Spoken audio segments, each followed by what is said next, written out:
This tiger on my shirt represents the children and community I serve. Every day, we remind them to roar with pride, which is being respectful, organized, always safe, and responsible. That's what we teach our children every day. So I'm the principal of a school located in the poorest congressional district in the country, with one of the highest crime rates in the city. It's the Claremont section of the Bronx. I serve 4 housing projects located right in the middle of the housing projects.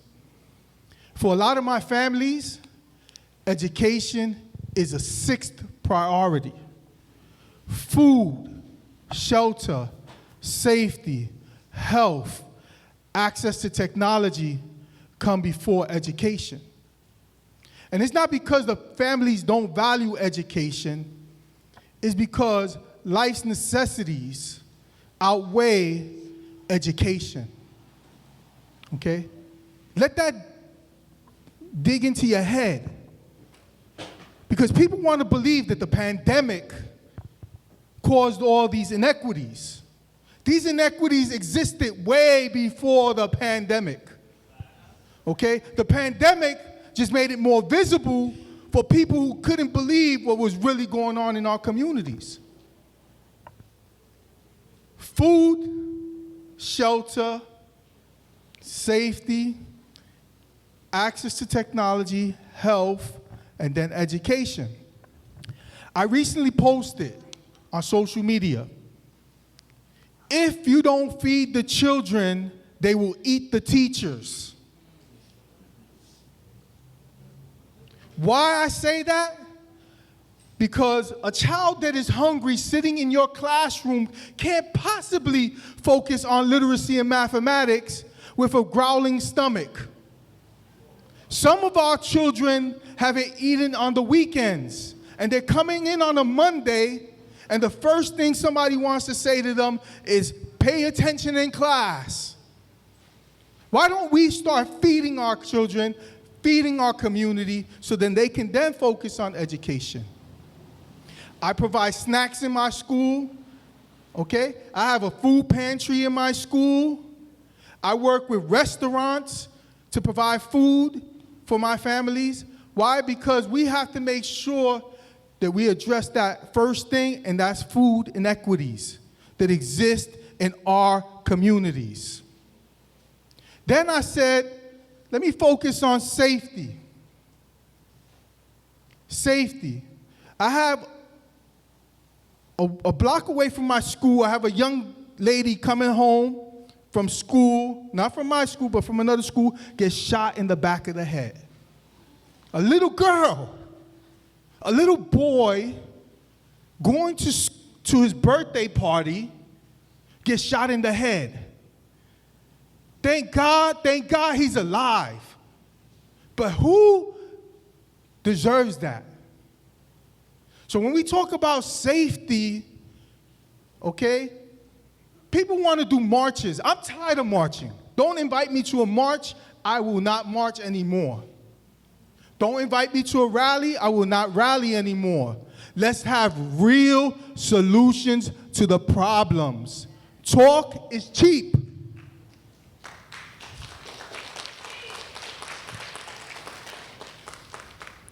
A lot of people will say the police is the enemy. I view them as a partner because I have to work with the resources that I have access to. Schools, every school should have cameras. Every school should have cameras not only in the school building but around the school building, because when people see cameras, they usually tend to act right. Okay? Then we go into shelter. People will say, Mr. Torres, you have nothing to do with the housing situation around your school. You know what?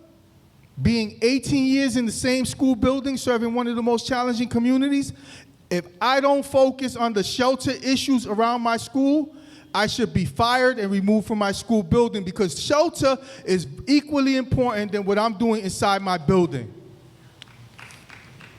When an elevator is broken in a building, my attendance rate goes down because the mama who lives on the 18th floor can't bring her little grandkid to the school because she's not going to take the staircase. So I better know when there's an elevator broken because I'm going to call NYCHA myself.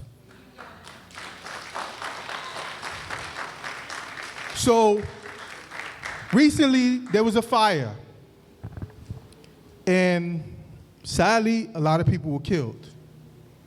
2 of my former students died in that fire. The sister, husband, and their 3 children of one of my staff members died in that fire. And that hit me in my heart, because I said, maybe I could have done something differently to save them. What if I would have known that in that development, they were using warmers to keep warm, because the boilers and the inadequate heat in those apartments put them in an unsafe situation. As an educated person with a lot of resources, could I have done something different? So we have to start taking ownership for things that we may not think are our responsibility, but as human beings, we are responsible for everything. So we have food, shelter, safety, health, not 62. How many of us know what not 62 is? Not 62 means that we are the worst when it comes to health. I have asthmatics, diabetics, suicidal, all these types of children coming into my building. So you know what I have in my school? I have a hospital in the school building through Montefiore. On the 4th floor, we grow our own vegetables through the Green Bronx machine, because our children will learn to eat kale.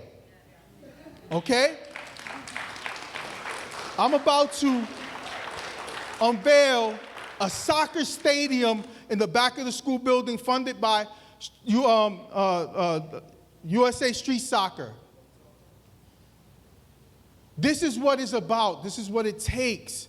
We talk about not 62, but what are people really doing? I serve a community with 3,000 people in 1 square block, and the community center could only service 150 kids. What happens to the thousands of children that don't get serviced? Then we talk about obesity. That's what causes obesity. They have nowhere to go. Somebody asked me, why don't we have black baseball players? You know why we don't have black baseball players? Because there's no investment in our communities to run the baseball programs that they run in other communities.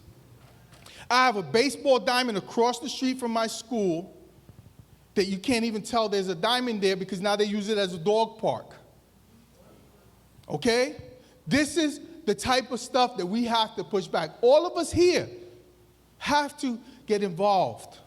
So you got food, shelter, safety, health, access to technology. Could you believe that in a quick moment, the pandemic ended the digital divide? Why couldn't we have done that before the pandemic? Why did it take the pandemic for us to realize that the children didn't have tablets or devices in their hands? And thank God that we had Ruben Diaz as borough president. We had Vanessa Gibson as my city council person. We had Michael Blake as an assemblyman, okay, working in that area where I'm located, and they said enough is enough, let's get devices for every single child, and every single child at my school got a device, every single one. And also Misha Ross Porter, who was the executive superintendent at the time. But why couldn't we have done that before? Then when we get devices in the hands of the children, they got no internet. They got no Wi-Fi. They got the projects didn't have Wi-Fi. You lived in a certain floor, you couldn't get no connection. You lived in a shelter? Could you believe that the shelters do not allow for Wi-Fi because of safety reasons? So our children were forced to go to the local laundromat and connect to their Wi-Fi to do their homework. That is ridiculous. So what we did, we connected with the elected officials, we passed laws, and we pushed people to make sure that Wi-Fi was accessible to everyone. Okay? Now, this is where we are today. This is where we are today. I am afraid of what's coming because I see the digital divide opening up again because people, because the pandemic is getting better, are starting to get comfortable, and the energy and the motivation to do this work is slowly going away. Little by little, you're going to start to see the children are not going to have computers anymore unless we push to make sure that we continue to do this work. My kindergarten came in this year. They didn't have devices. The school was now responsible for buying devices. Not every school gets the same funding. I don't live downtown. My school's not located downtown where the parents can buy devices for the children.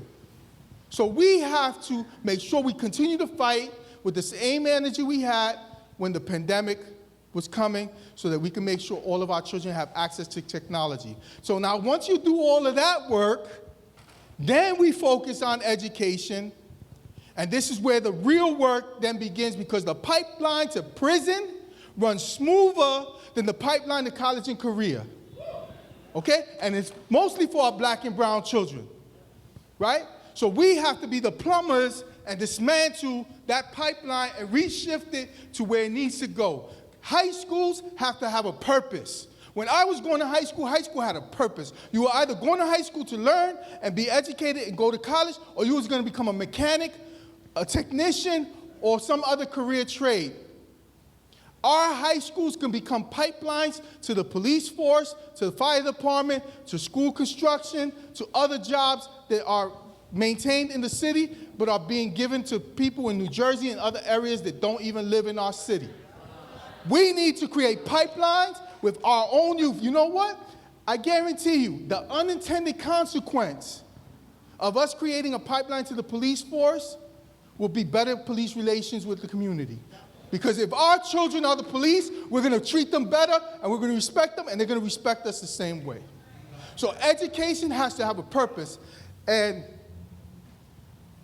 to give you proof that these pipelines work, I have a young lady who was a student in my school who worked her way up, and now she's a 5th grade teacher in my building. Her name is Miss Kebe. Miss Kebe is a 5th grade teacher. She's official as of this year, and I'm so happy I was part of that pipeline.